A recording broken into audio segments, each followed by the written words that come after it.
Mais uma aula para nós aqui, fisiologia, né? Vamos terminar essa parte aqui, sistema endócrino, e a parte aqui, ó, de gônadas, que são as glândulas sexuais, né? E aí, olha só, quem que é a gônada masculina? Ó? São os testículos, né? E quem vai ser o hormônio aqui, ó? A testosterona, que é o hormônio androgenizante, né? É o que dá as características sexuais secundárias masculinas. É que vai dar ao homem voz mais grave, mais tônus muscular, vai dar ao homem aí o que, né? Pelo, maior distribuição de pelo pela face e pelo corpo, né? Vai dar aí, né? O libido sexual. Então é o hormônio aí que vai ser responsável, né? Pelas características sexuais secundárias, né? As características sexuais as primárias são o que? A formação da genitália, né? No caso do homem, né? A haste peniana e a bolsa escrotal. Então, e aí depois continua produzindo testosterona, né? Na o que? Após aí a puberdade e o que dá a característica sexual secundária aí que o homem tem o que? Desenvolvendo, né? Outra coisa, lembrando que o cromossomo Y é o cromossomo que determina a sexualidade, né? Tem Y é masculino, não tem Y é feminino. Aí passa pela predisposição de um gene chamado, né, SRY, que é o gene que vai ativar as células aqui que você vai ver comigo, ó, que vão ser responsáveis pela produção de quem? Da testosterona. E aqui você tem aqui, ó, a gônada feminina. Quem são as gônadas femininas? São os ovários, ó. E aí no caso dos ovários, quem são, ó? Os hormônios produzidos pelo ovário são o estrógeno ou estrogênio, que é o hormônio feminilizante. Se é o hormônio feminilizante, é o hormônio que produz as características sexuais secundárias femininas, né? Pele mais macia, quadril arredondado, formação de mamas, né? O que mais? Voz mais aguda, responsável aí também por o quê? Né? Por menor distribuição de pelo pelo organismo. Então, ele que vai dar a determinação aí feminilizante, né? O hormônio que é chamado de estrógeno, produzido aqui pelo ovário, que você vai ver comigo aqui, né? Lembrando que, né, as características sexuais secundárias, aliás, as características sexuais primárias femininas vão ser as características aí de formação de quem? Da genitália feminina, né? No caso, o quê? Da vulva, né? E também do canal vaginal. Fechou? Então tá tudo certinho aí, beleza. Lembrando que a mulher é XX, a ausência de um X na mulher determina um negócio chamado síndrome de Turner, né? Que é uma variação cromossômica. E, né, o que que acontece? A mulher aí, duplo X. E também produz isso aqui, ó. Como a mulher vai ter o período gestacional, o ovário também produz o que? A progesterona. A progesterona que vai ser o hormônio aí da gestação, né? Produzido inicialmente aqui, né? Por essa estrutura que a gente chama de corpo lúteo ou amarelo, e depois vai ser o quê? Né? Produzido durante toda a gestação em função do quê? Em função da placenta, né? Que vai ser o anexo materno-fetal, que vai determinar essa produção e essa formação. Fechou? E aqui um detalhe do testículo. O que você tem aqui, né? O testículo ele é formado por isso aqui, ó, por vários novelos desse tubo aqui, ó, que é chamado de túbulo seminífero, né? É aqui também que vai acontecer a espermatogênese. O que é a espermatogênese? É a produção aí de espermatozoides, né, do gameta masculino. Então o testículo todo ele, ó, ele vai ter esses septos e dentro dos septos, ó, você vai ter todos, né, os lobos aí, que são essas galerias, ó, aqui dentro do testículo, todos esses lobos preenchidos aí pelos tubos seminíferos, ó, que são esses o quê? Esses filamentos aqui, né? Cortando os tubos seminíferos, o que que a gente vai ter? O que que a gente vai achar? Aqui o corte ampliado, ó. Esse túbulo seminífero aqui, o que que a gente vai ter aqui dentro dele, né? Aqui você tem, ó, né, as espermatogônias, ó. E aí o que que acontece? Aqui as espermatogônias mais grudadinhas na parede, e a partir das espermatogônias, ó, o que que vai acontecer, né? A espermatogênese, que é a produção do gameta masculino, do espermatozoide. E aí a partir das espermatogônias produz os espermatócitos primários e secundários, produz as espermátides e produz os espermatozoides, ó, né?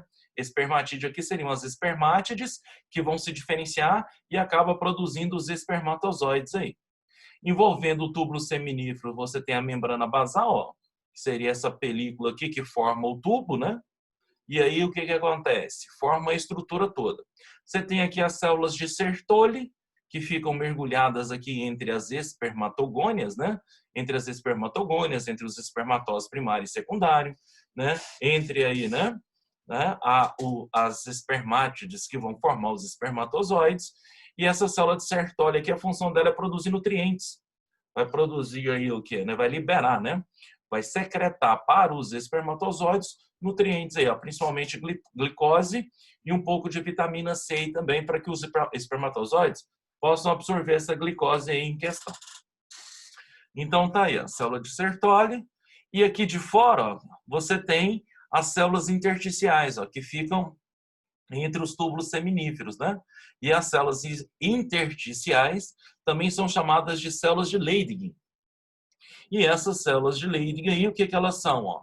Elas são, né, as células que vão produzir a testosterona, que é o hormônio androgenizante, que é o hormônio aí, o que, né? Masculino. Então vai produzir aí a testosterona para o homem aí. Lembrando que isso aqui é o corte transversal dentro do túbulo seminífero. E lembrando que o testículo todo, ele acaba sendo uma glândula o quê? Mista, anfícrina ou mesócrina. Então ele vai ter duas porções, né? Vai ter essa porção aqui, ó, que são as células de Leydig, né? Que são células glandulares, né? Que são glândulas unicelulares, que estão produzindo aí a testosterona, né? Que é o hormônio masculinizante. E aqui dentro do túbulo seminífero, você viu que está produzindo os espermatozoides, ó. São lançados aqui no tubo e são transportados pelo tubo, os espermatozoides, até chegar nessa bolsa aqui, ó. Como é que chama essa bolsa que armazena os espermatozoides? Epidídimo, né? Aí, a partir aqui do epidídimo, ó, os espermatozoides armazenados podem ser transportados aqui pelo canal deferente, ó, que é o canal que vai transportar o espermatozoide durante uma relação sexual aí, caso, né, eles sejam liberados aí no processo de ejaculação. Então, ó, os espermatozoides são lançados aqui na luz do tubo seminífero, os túbulos seminíferos todos lançam os espermatozoides aqui para o epidídimo armazena esses espermatozoides e armazena esses espermatozoides até aproximadamente por volta de 72 horas. Até 72 horas eles ficam presos aqui, ó, armazenados. Após isso, o que acontece? Os macrófagos, que são células fagocitárias, vêm aqui, ó, e fagocitam esses espermatozoides, né? E aí eles são fagocitados, são digeridos e os nutrientes vão ser utilizados na produção de outros espermatozoides, né? Então ele não fica aqui indefinidamente, não. E o homem tem a propriedade também de produzir espermatozoides de forma o quê? Bem rápida, né? Não chega de ser de forma instantânea, mas bem rápida mesmo a produção de espermatozoides aqui, caso, né, haja necessidade aí da liberação deles por ejaculação num processo de reprodução. Então tá aqui, ó. Então a parte endócrina, que são as células intersticiais, são as células de Leydig, elas acabam produzindo aí a testosterona. Tudo certo. E a parte exócrina é o próprio túbulo seminífero, né, que coleta e transporta os espermatozoides aqui para o epidídimo e do epidídimo eles são transportados aqui pelo canal deferente. Lembrando que esse canal deferente é o canal que a gente vai fazer obstrução ou secção, desculpa, meninos, que é, né, a técnica aí de esterilização masculina. Lembrando que esse canal deferente aqui, ó, que vai ser cortado para que haja aí o quê, né? A vasectomia, que é a técnica que a gente utiliza aí, né, de contraceptivo, né, definitivo, para que o homem, né, não tenha aí o quê? Que não tenha a fertilidade dele mais, né? Causando nele aí, né, uma esterilidade artificial. Fechou? Então é o túbulo seminífero aqui que vai ser cortado por secção ou ele vai ser obstruído por enolação, dá um nó nesse canal deferente. Geralmente hoje faz por secção, né? Então tá. Então parte endócrina é a célula de o quê? De Leydig ou intersticial, né? Tanto é que o hormônio que vem estimular ela aqui, ó, no caso do homem, é o FSH, o mesmo hormônio feminino. Só que como o homem não tem isso aqui, ó, o corpo lúteo ou amarelo, o hormônio que estimula essas células de Leydig aqui, que vem lá da adenohipófise, é chamado de ICSH, que significa a sigla ICSH? Significa hormônio estimulante das células intersticiais. Então, eles que vão vir aqui, ó, e vão estimular essas células aqui a produzirem a testosterona. E aí, a espermatogênese aqui, mais ou menos constante a produção dos espermatozoides, que seria a parte exócrina, que é a produção aí, o que, dos espermatozoides. Fechou. Agora vamos para aqui, para a gônada feminina. Quem que é a gônada feminina? É o ovário, né? Como os testículos, ela é o que? Uma glândula par, né? Você tem o que? 2 ovários, e nos ovários você tem isso aqui, ó, que são os folículos ovarianos. Lembrando, né, que a espermatogênese, que é a produção do espermatozoide, ela acontece a partir da puberdade. Então, ela vai acontecer aí o que no homem a partir dos 13, 14 anos, quando vai ser liberado, né, o FSH, que vai estimular aqui a espermatogênese, e vai liberar o ICSH, né, que estimula a produção da testosterona, conferindo as características sexuais secundárias masculinas. Na mulher, a gametogênese, a ovogênese ou oogênese, ela já começa na vida intrauterina. Então, quando a menininha ainda é um embrião, já começa essa fase o quê? De produção de gameta. E vai acontecer aqui dentro dos folículos ovarianos. Ó, né? Lembrando que as fases das gametogênese, são chamadas de fase de multiplicação, fase de crescimento e fase de maturação. No homem, todas elas são o quê? Instantâneas e subsequentes. É uma através da outra.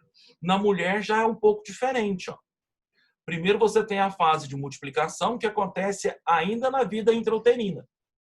Né? Lá no próximo, na formação já o quê, né? Das estruturas do ovário, já começa essa fase de o quê? De multiplicação, aonde vai produzir as ovogônias. Então, beleza. Outra coisa também, né? E aí, aqui, ó, acontece também, né? Por volta lá do 3º mês de gestação da mulher, já está acontecendo essa fase multiplicativa, né?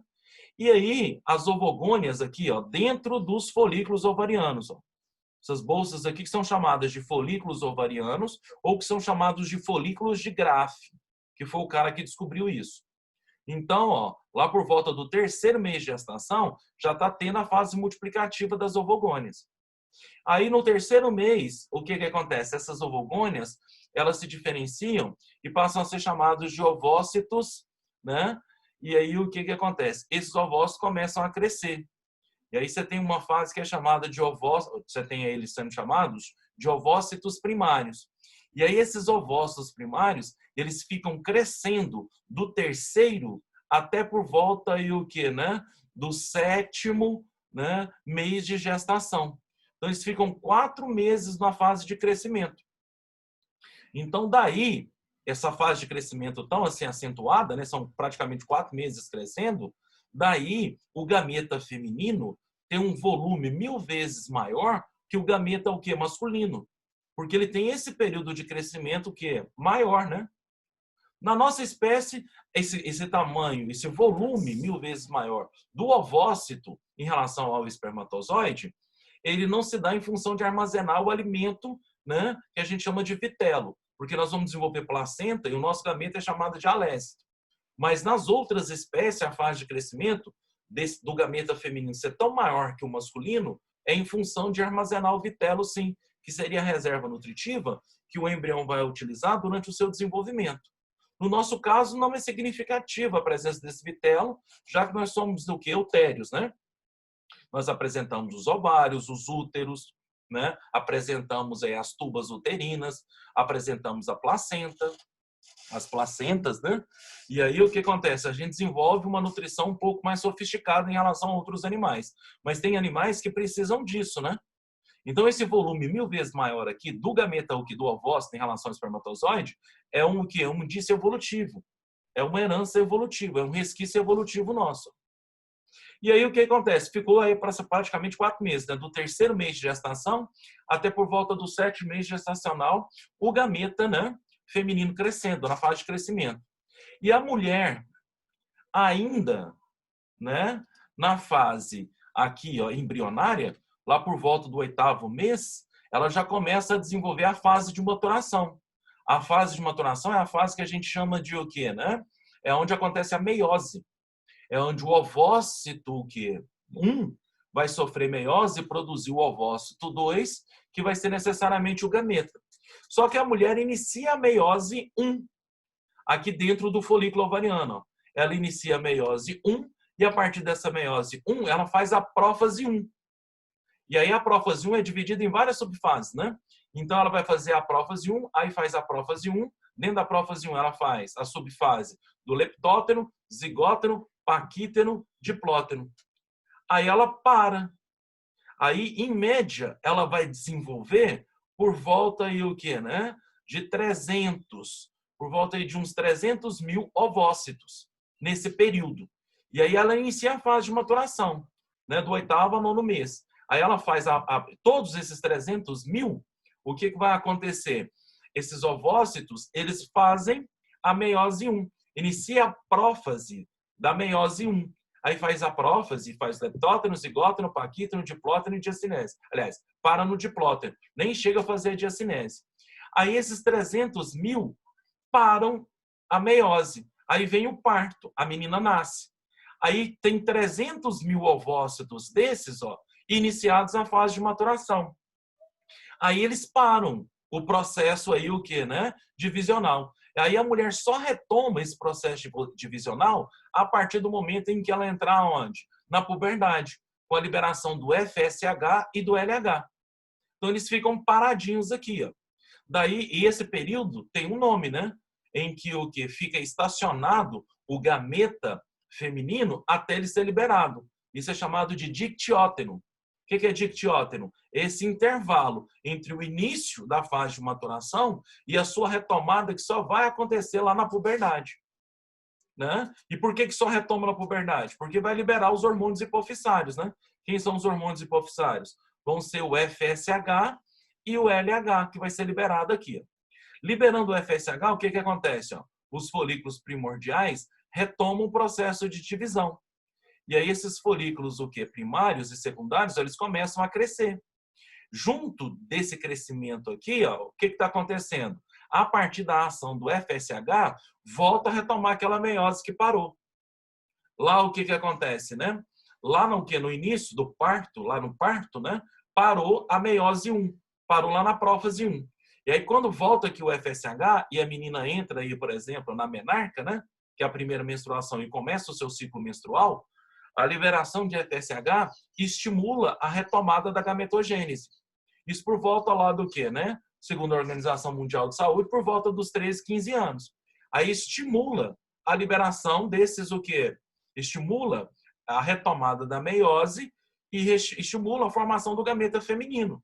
Aí a mulher vai fazer o quê, né? Vai terminar a prófase 1, vai fazer a diacinese, aí ela vai fazer a metáfase 1, anáfase 1, telófase 1.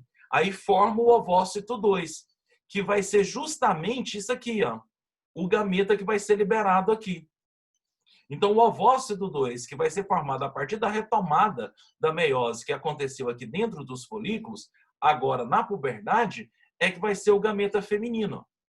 E, além disso, ó, o FSH aqui estimulando o folículo ovariano, ó, o que vai acontecer? Né? Vai estimular vários de uma vez e um se desenvolve, né, mais decisivamente que os outros. E aí, o que acontece? Ó? Durante o crescimento aqui do folículo ovariano, a liberação de estrogênio, a liberação de estrógeno.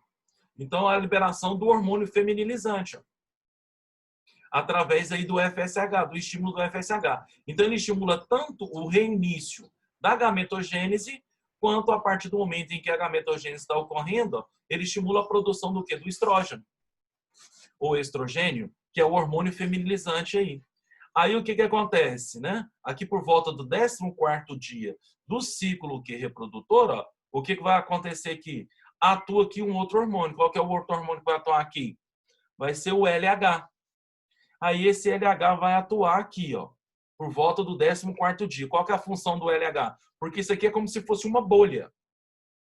Qual que é a função do hormônio luteinizante? É vir aqui, ó, e romper essa bolha. Fazer uma fissura, né? É diminuir, né, a tensão superficial aqui da membrana e romper a membrana. A partir do momento que o LH rompe a membrana, ó, o que libera? O ovócito 2, com a sua coroa radiata, tudo certinho aqui. Ó. E ele vai ser capturado pela tuba uterina. Caso a mulher tenha mantido uma relação sexual nesse período, ou 3 dias antes ou 3 dias depois, o que acontece com esse ovócito 2 aqui? Ele vai ser fertilizado, né? Então, a fertilização e a fecundação acontecem lá na tuba uterina. Só que o que acontece? Aqui, ó, como era uma bolha, ficou essa abertura. Como é que chama essa abertura feita aí pela ruptura do folículo ovariano? Isso que a gente chama de corpo lúteo ou amarelo. Por que chama corpo lúteo? Ué, porque foi feito, né, a sua formação foi feita a partir aí o quê, né? Do hormônio LH, do hormônio luteinizante. E aí forma esse corpo lúteo. Qual que é a função desse corpo lúteo? Caso aquele gameta liberado seja fecundado e fertilizado, vai formar um embrião. Caso forme um embrião, precisa do endométrio no útero para que o embrião possa se fixar no endométrio, né, e ter o seu desenvolvimento embrionário. Esse processo de fixação do embrião lá no útero, a gente chama de nidação. E para manter o endométrio no útero, o que é o endométrio? Seria a mucosa uterina, né? Seria aquela membrana que o útero tem vascularizada. Para manter esse endométrio, precisa da progesterona. E aí, então, de início, ó, a progesterona é feita através de quem, né? Desse corpo lúteo aqui, ou amarelo, que a gente está vendo aqui, ó, né? Aí, depois de um certo tempo, ele cicatriza. É como se ele fosse, né, uma lesão. Aí ele cicatriza. Esse corpo amarelo aqui, o lúteo cicatrizado, a gente chama de corpo o quê? Branco ou albicans. Só que esse corpo aqui, ele fica com uma cicatrizinha aqui, ó, até que o outro possa se desenvolver quando ele for se desenvolver. E aí ele para aqui, né, de produzir progesterona. Mas já deu tempo de ter formado a placenta, e aí a placenta passa a ter a função hormonal dela, de produzir a progesterona durante todo o desenvolvimento, né, fetal, embrionário fetal. Então é assim que funciona aqui, né, a estrutura, né, hormonal aqui feminina. Lembrando que aqui você tem, né, os ligamentos que sustentam o ovário, ele é todo vascularizado, está todo ele aqui. E outra coisa, lembrando que os ovários se alternam, viu? Em um ciclo reprodutor, um ovário libera o gameta, e num outro momento, num outro ciclo, outro ovário acaba o quê, né? Liberando outro gameta. Então eles revezam. Num ciclo é um ovário, por exemplo, direito, no outro ciclo esquerdo. E aí eles vão se revezando nesse processo, né, de ovocitação, de formação e liberação do gameta feminino aqui. Outra coisa, agora pode chegar a um dado momento em que o que eles se alinham. E aí os dois liberam o gameta ao mesmo tempo. Quando libera os dois gametas ao mesmo tempo, pode acontecer desses dois gametas serem fecundados. Aí que vem a gemelação, né? A formação de gêmeos. Nesse caso, aí, muito provavelmente, vai ser 2 espermatozoides fecundando 2 gametas femininos. Isso aí é o que a gente chama de gêmeos fraternos, né? Ou dizigóticos ou biviteríneos. São aqueles que podem ter sexos diferentes. Agora, pode acontecer também de um embrião ser formado e ele acabar se dividindo. Essa divisão embrionária, né, pode acontecer lá no endométrio ou pode acontecer aí, o quê, né, durante o desenvolvimento embrionário. Aí, quando um embrião que sofreu uma fecundação, ele se o que divide, a gente chama essa divisão de blastodiérese. Quando ele sofre isso, acaba formando gêmeos com a mesma carga genética, o mesmo sexo. Esses gêmeos são chamados de univitelínicos, são chamados aí de monozigóticos. São gêmeos aí que são idênticos e são gêmeos aí, né, do mesmo sexo. Fechou? Então tá aqui a estrutura feminina.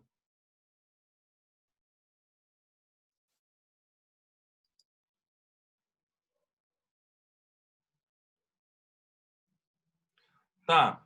Clarice, o uso de anticoncepção não é mais ou menos assim, ó. O que vai acontecer? Eu tenho que dar o ciclo menstrual para falar do que dos anticoncepcionais. Eu estou achando que não vai dar tempo agora, porque falta só 2 minutos, né? Mas deixa eu falar do que dos anticoncepcionais a partir do momento em que eu der o ciclo menstrual e eu te falo. Mas geralmente provoca trombose, né? Porque a presença aí de estrógeno em grande quantidade na mulher, ele provoca microlesões nos vasos sanguíneos. E aí estimula meio que, entre aspas, uma coagulação espontânea. Estimulando uma coagulação espontânea aí, acaba formando os trombos, né? Que podem comprometer o processo circulatório feminino. Inclusive, pode comprometer, inclusive, as coronárias, né? No coração feminino, que são as artérias que irrigam o miocárdio, que é o quê? O músculo do coração. Mas é em função disso, é de uma sobrecarga de estrógeno. Porque quando você pega o anticoncepcional, o que você tem nele? A base dele é feita de estrógeno e progesterona sintético, justamente para bloquear esses hormônios aqui, ó, que estimulam a ovocitação. Então, você toma um anticoncepcional para subir a taxa de estrógeno e progesterona e fazer feedback negativo com o FSH e o LH. Sem FSH, ó, não desenvolve o folículo ovariano e nem tem, sem LH não tem o quê? A ovulação. A ovocitação, a liberação do gameta feminino. E sem isso, você não tem um gameta para ser fertilizado, né? Só que essa sobrecarga excessiva de o quê? De estrógeno, ele pode sobrecarregar lesões nos vasos, né? Principalmente os vasos mais periféricos, né, que ficam na parte o quê? Nos membros inferiores. Isso pode levar a uma coagulação espontânea, formando aí os trombos, né, que são os coágulos, e acabar obstruindo os vasos sanguíneos aí. Então vai dar um probleminha pela sobrecarga de o quê? De estrógeno, né, nessa situação. Mais alguma dúvida aqui, meninos? Deixa eu ativar o microfone aqui.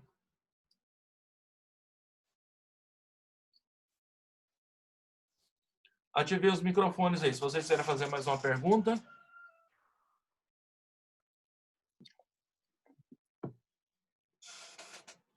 Olá. Tá tudo certo pra mim.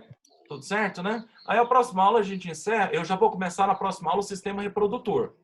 E aí dentro do sistema reprodutor eu já vou mostrar lá o ciclo menstrual feminino. E aí a gente retoma mais essa questão de anticoncepcionais, métodos contraceptivos. E aí a gente vai falar de DST, né? A gente pode falar de algumas coisas específicas. Disponibiliza o slide para poder imprimir do novo assunto também? Tá, pode deixar que eu já vou mandar para vocês. Tá, obrigada. Então tá bom, então. Mais alguma dúvida? Clarice, estamos juntos, viu, meu bem? Qualquer coisa, só me chamar. Tá bom, obrigada. Tá bom? Sim. Então tá. E aí, da próxima, já vai preparando para terça que vem, que aí nesse caso aqui eu vou encerrar a aula e vou começar a aula de novo no mesmo link. Aí a gente dobra a aula para repor a de hoje, porque aqui em casa o negócio tá meio cabuloso hoje, viu? Tá dando para confiar, não. Tá bom, então. Então tá. Então um beijo para vocês, até semana que vem. Tchau, obrigada pela aula, Milton. Tchau, Tamo junto, Milton. que isso. E desculpa por hoje de manhã não ter te dado aula, tá? Não foi eu, não. Tudo bem, acontece. Relaxa. Acontece. Pois é, mas vamos que vamos, né, meninos? Daqui a pouco a gente tá fora disso. É, verdade. O bom é que deu tudo certo. Não é, vai dar sim. Obrigadão, um beijo para vocês. Tchau, tchau.